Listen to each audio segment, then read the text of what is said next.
In the bustling spaceport of New Denver, Earth's largest off-world trading hub, 78-year-old Daniel Morris walked with purpose despite his aging frame. The year was 2157, and humanity had spread across several star systems, bringing both their greatest achievements and their darkest failures into the cosmic arena.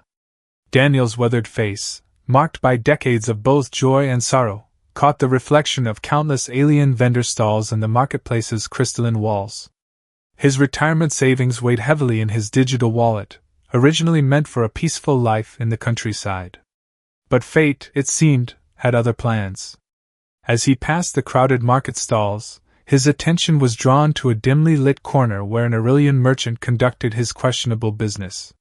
There, behind shimmer fields that barely contained their misery, stood 3 young alien girls. They were Lemurians, recognizable by their silvery skin and bioluminescent markings, a species known for their natural affinity with light and energy manipulation. The sight made Daniel's heart ache. Despite interstellar laws against slavery, the practice persisted in shadow markets through various legal loopholes and corrupted officials. The Lemurians, whose homeworld had been devastated by an astronomical catastrophe, were particularly vulnerable to such exploitation. "How much?" Daniel asked, his voice carrying the weight of every one of his years. The Aurelian merchant's 4 eyes gleamed with interest at the potential sale. 30,000 credits each, old man," the merchant replied with a smirk. "Though I doubt you could afford dash." "I'll take all 3. Daniel interrupted, his ancient flip computer already processing the transaction. The sum represented most of his retirement savings, but as he looked at the frightened faces before him, he knew this was exactly what those credits were meant for. The transaction complete, the shimmer fields disappeared. The 3 Lemurian girls, none appearing older than their species equivalent of human teenagers, huddled together uncertainly. Their silvery skin pulsed with weak patterns of fear and confusion. "You're free," Daniel said simply, his voice gentle. "I bought your contracts to release you. You can go wherever you wish." The youngest of the 3, her markings flickering with disbelief, spoke in halting standard English. "Free? But where would we go? Our world, it is gone." Daniel hadn't planned for this part. His apartment in the spaceport residential sector was modest, barely big enough for himself. But looking at their lost expressions, he knew he couldn't simply walk away. "If you wish," he offered carefully, "you can stay with me until you figure out your next steps. No obligations, no conditions. Just a safe place to rest and plan." The 3 Lemurians exchanged glances, their bioluminescent patterns synchronizing in what Daniel recognized as their species' way of reaching consensus. The eldest stepped forward, her markings pulsing with cautious hope. "We accept your offer, elder human," she said formally. "I am Lyra. These are my sisters, Mira and Tira." As Daniel led them away from the dark corner of the market, he noticed security cameras tracking their movement. Something in his old bones told him that his impulsive act of kindness might have far-reaching consequences. But for now, he focused on getting his unexpected guests to safety, unaware that this day would mark the beginning of an adventure that would change not only their lives but potentially the course of human-alien relations forever. The walk to Daniel's apartment was tense with unspoken fears. The 3 Lemurian sisters stayed close together, their silvery skin dimmed to avoid attention. Daniel noticed how Lyra, the eldest, kept her younger sisters behind her, ready to protect them at any cost. It reminded him of his own protective instincts from long ago, when he served in Earth's Space Defense Force. The residential sector of New Denver Spaceport was a maze of identical corridors and automated security checkpoints. As they approached his home on level 42, Daniel caught glimpses of neighbors quickly shutting their doors. Aliens living in human residential areas weren't uncommon, but 3 unregistered Lemurians would certainly raise eyebrows. "Home sweet home," Daniel said as his door slid open with a soft hiss. The apartment was small but clean, with large windows overlooking the spaceport's bustling landing pads. Various plants from Earth decorated the space, giving it a touch of natural life among the sterile station environment. Mira, the middle sister, gasped at the sight of the plants. Her bioluminescent patterns brightened with genuine wonder. Living things from Earth? She asked, her voice barely a whisper. Yes, Daniel smiled. I grow them myself. Helps remind me of home. The youngest, Tira, stayed close to the door, her markings pulsing with nervous energy. She jumped at every sound from the corridor outside. Daniel recognized the signs of trauma in her behavior. He'd seen it too often during his military days. You're safe here, he assured them, activating his apartment's privacy shields. The windows tinted, and a subtle hum indicated the activation of sound dampeners. No one can see or hear inside now. Lyra finally spoke, her voice carrying the weight of responsibility beyond her years. Why did you help us? What do you really want? Daniel settled into his favorite chair with a weary sigh. 20 years ago, I lost my granddaughter in the Mars colony disaster. She would have been about your age now. He paused, memories flooding back. When I saw you three in that market, I couldn't walk away. Not this time. The sisters' markings synchronized in a pattern of shared empathy. Lyra's defensive posture softened slightly. We lost our parents in the Great Flash, she revealed. When the light storms destroyed our world, many of us fled to refugee stations. That's where the traders found us. They promised us work and education. Mira added, her patterns dimming with shame. By the time we realized the truth, it was too late. Daniel's old military instincts tingled. The trafficking of Lemurians wasn't random. Their natural abilities made them valuable to certain organizations. How many others were with you? He asked carefully. Dozens, Tira spoke up unexpectedly. They separate families, send us to different buyers. We were lucky to stay together. A plan began forming in Daniel's mind. His retirement might have paid for 3 lives, but what about the others? He still had contacts from his military days, people who owed him favors. The corruption that allowed slavery to persist in the shadows of human space needed to be exposed. Before he could share his thoughts, his apartment's security system chimed with an urgent alert. Someone was attempting to override his door controls. The sisters' markings flared with panic as heavy footsteps echoed from the corridor. Back room now, Daniel ordered, his military training taking over. As the sisters rushed to hide, he pulled out an old service pistol from a hidden compartment. He might be retired, but he hadn't survived this long by being unprepared. The door lock flashed red, indicating a security breach in progress. Whatever consequences his act of kindness had set in motion, they were about to catch up with him sooner than expected. The door's security panel sparked and sizzled as it gave way to the forced override. Daniel stood ready, his weathered hand steady on his old service weapon. The door slid open with a harsh metallic screech, revealing 4 figures in black corporate security armor. Daniel Morris, the lead figure announced. You're in possession of unregistered alien assets. Stand down and surrender them for processing. Daniel's response was a dry chuckle. The only asset here is my bad attitude, son. And I'm afraid that's not for sale. The security team raised their weapons, but Daniel had already moved.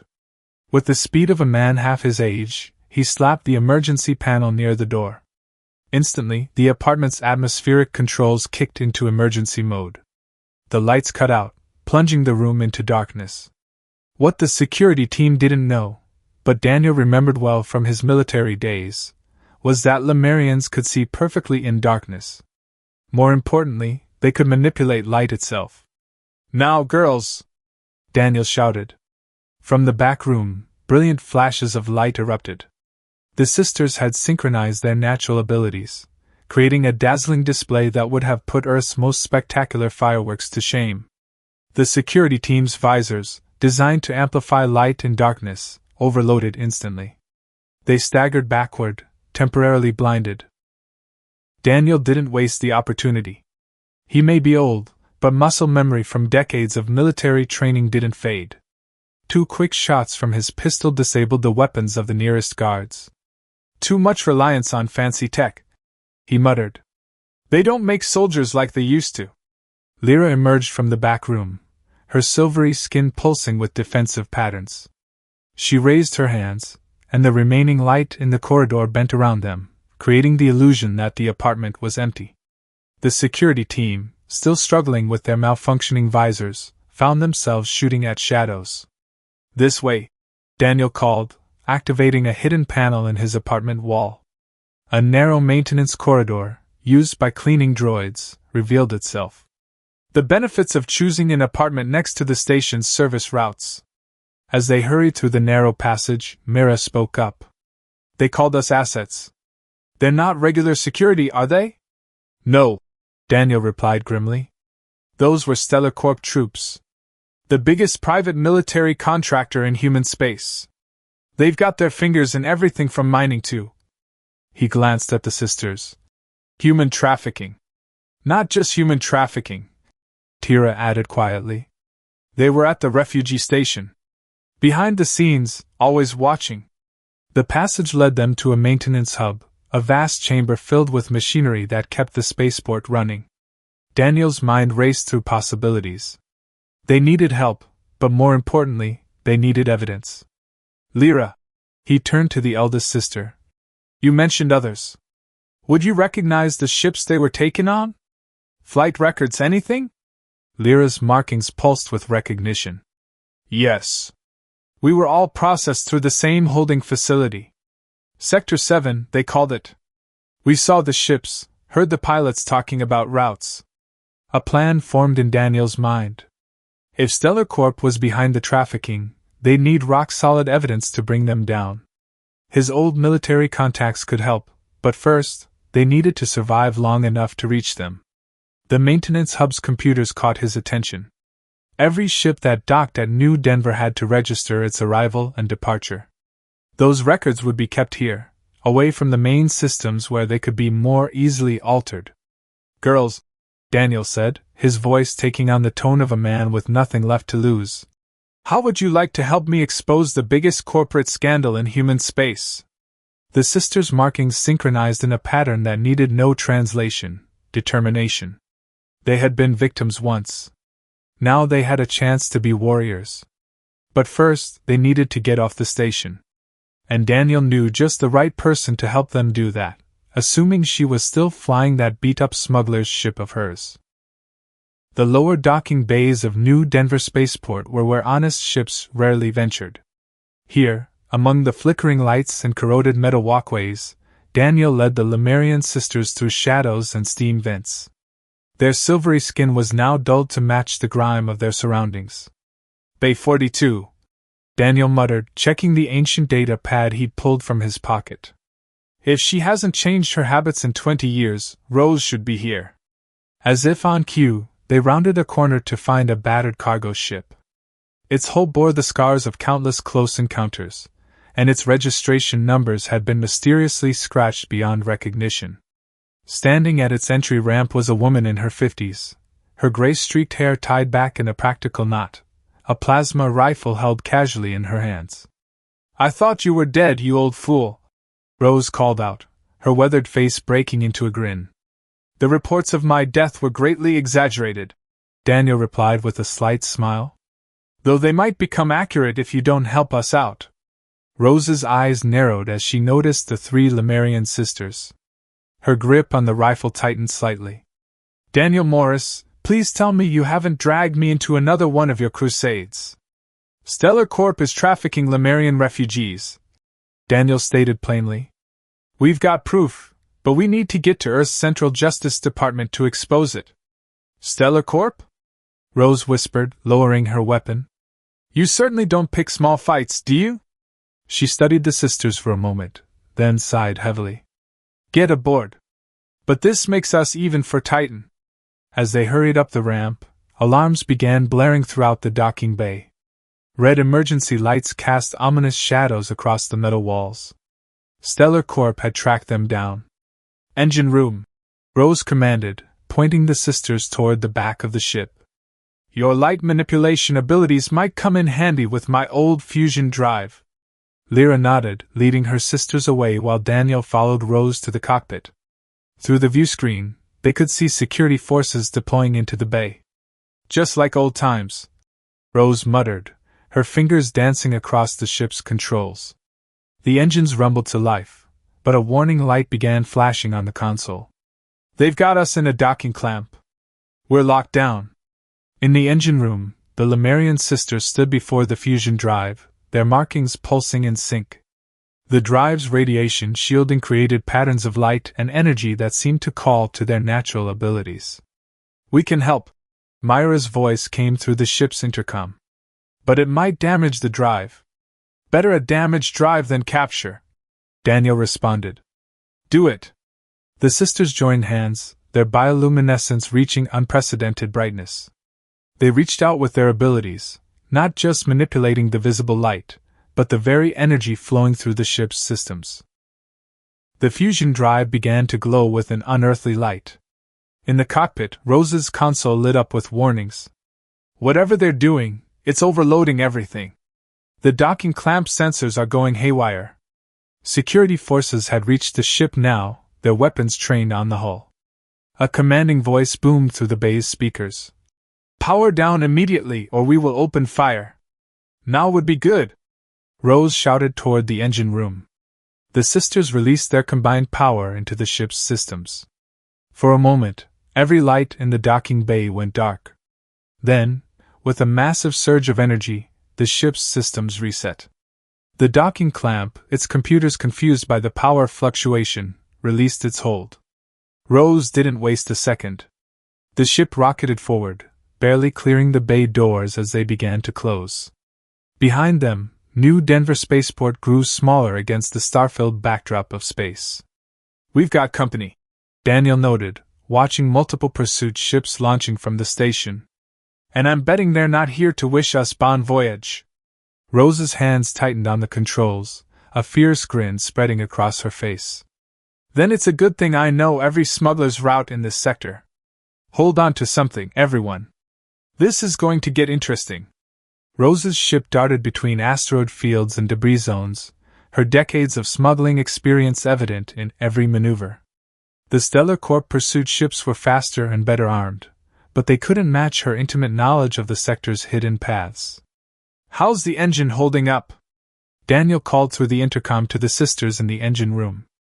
The fusion drive is strained, Lyra responded, her voice tense. We're helping stabilize it, but we can't keep this up forever. The ship shuddered as a glancing blow from a pursuit vessel's weapon struck their shields. Rose cursed under her breath, diving the ship into a particularly dense cluster of asteroids. We need to do more than just run, Daniel said, his military mind working through scenarios.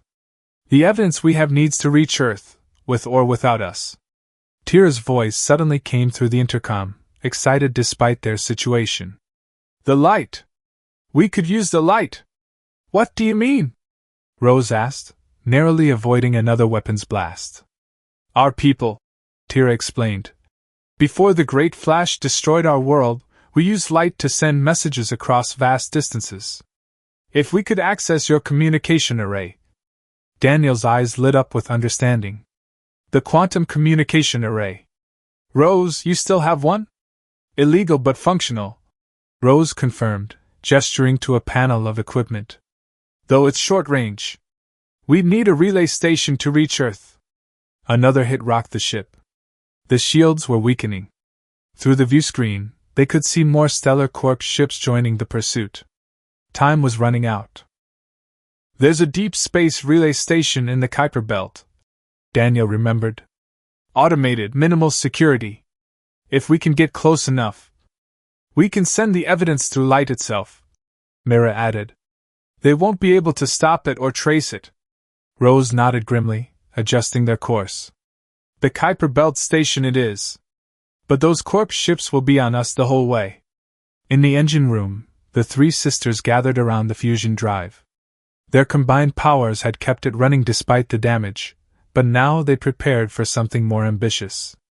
Their markings began to pulse in complex patterns as they communicated in their native way. We need to reach the communication array, Lyra spoke through the intercom. All three of us. But someone needs to maintain the engine's stability. Daniel looked at Rose. She nodded, understanding passing between old friends. Go, she said. I can dodge them a little longer.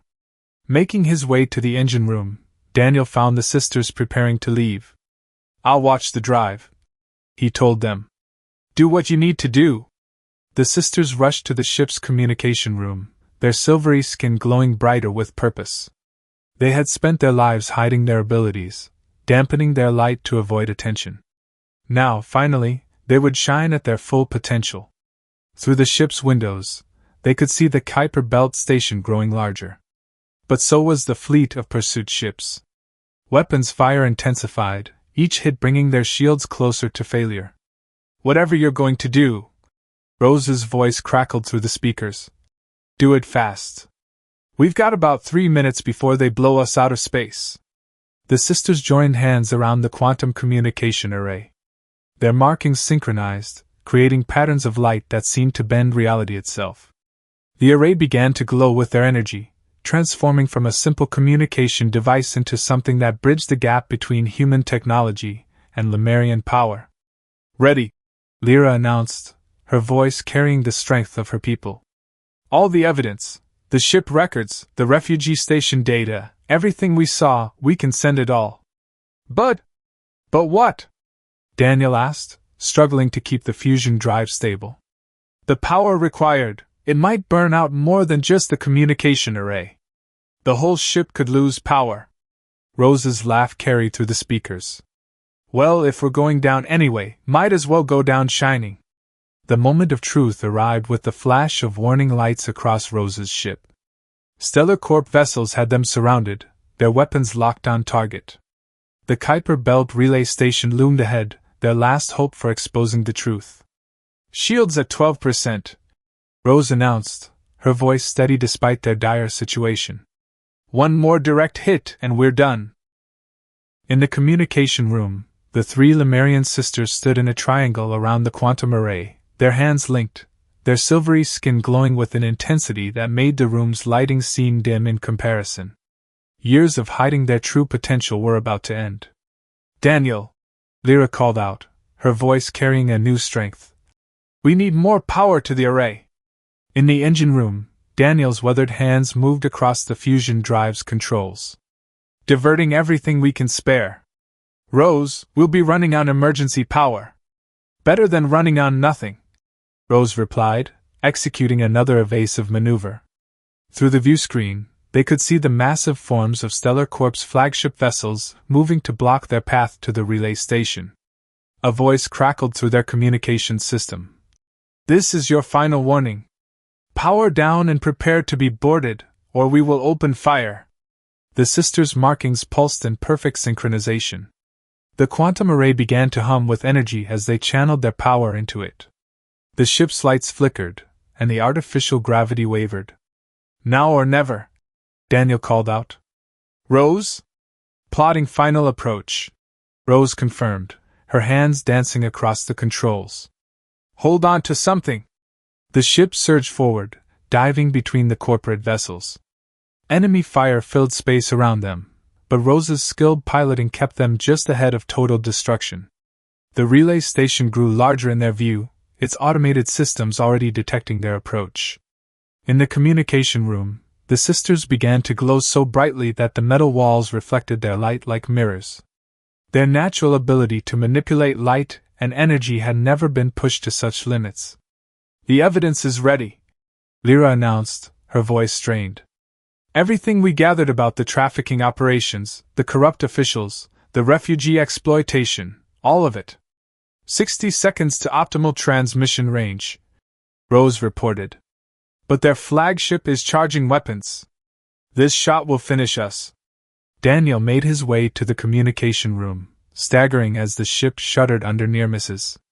Girls, he said softly, whatever happens, I want you to know, you've made this old soldier proud. The sisters' markings pulsed with emotion, but their concentration never wavered.